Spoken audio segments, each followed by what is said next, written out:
So we've been working, on these diversity issues here at IMS for the last maybe 10 years. And during this time, it really has been, I think, one of the most enriching parts of my practice, of my Dharma practice, in some very surprising ways. And it's been interesting kind of integrating the understanding of the internal process of insight, that happens in meditation, and then seeing how it applies to the world outside.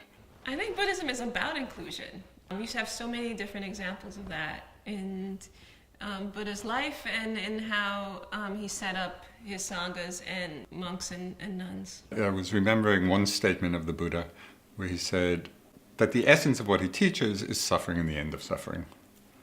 One of the big causes of suffering in our society, but also in the world at large, are issues of racism, among many others. To walk around every day with the understanding that operating is the absolute and the relative. They're always operating together, as we engage in the world anyway.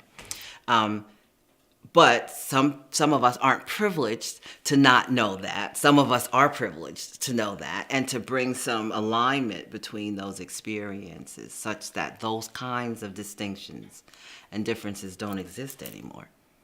The only thing that's different about the Dharma Center in relationship to the external, in relationship to outside culture and whatnot, is that there's nobody in here but us, But our minds, which have been conditioned in that culture, come with us.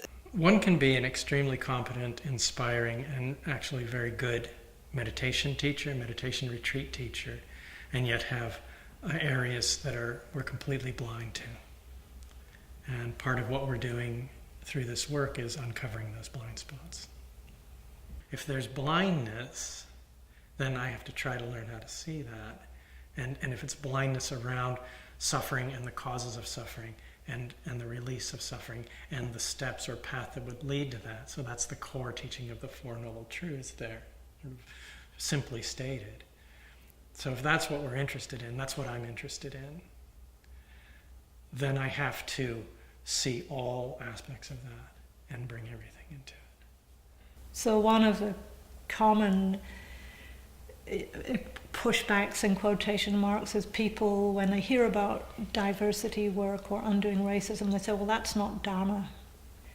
And so sometimes I'll say, well, what is Dharma? What's your understanding of what's Dharma? And if you explore that with them, they'll usually say something like, freedom or wisdom, compassion, empathy. And I'm like, well, that's absolutely, to me, what this work is about.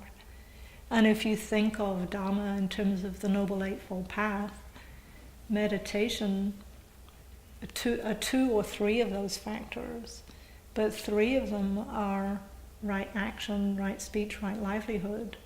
They're ethical. They're 3 out of the 9 are about how do we live our lives? How do we show up in the world? How do we relate to each other? How do we develop Sangha? How do we sustain Sangha?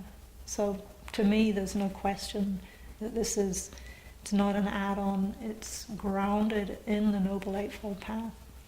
I think just as we study and work with the components and aspects of the Dharma practice, to understand that that's also, all of that is also continually operating in the collective and in the cultural milieu. Yeah, we want you to come and we want you to do you, but this is kind of like the container that we're creating now. And so can you get with this? Can you align with this? And you may not have the skills or the capabilities right now, but are you a yes to doing whatever is needed or appropriate or necessary to get aligned? And remember, alignment doesn't necessarily mean agreement. It means that I can be with this if this is what the conditions of being here call for.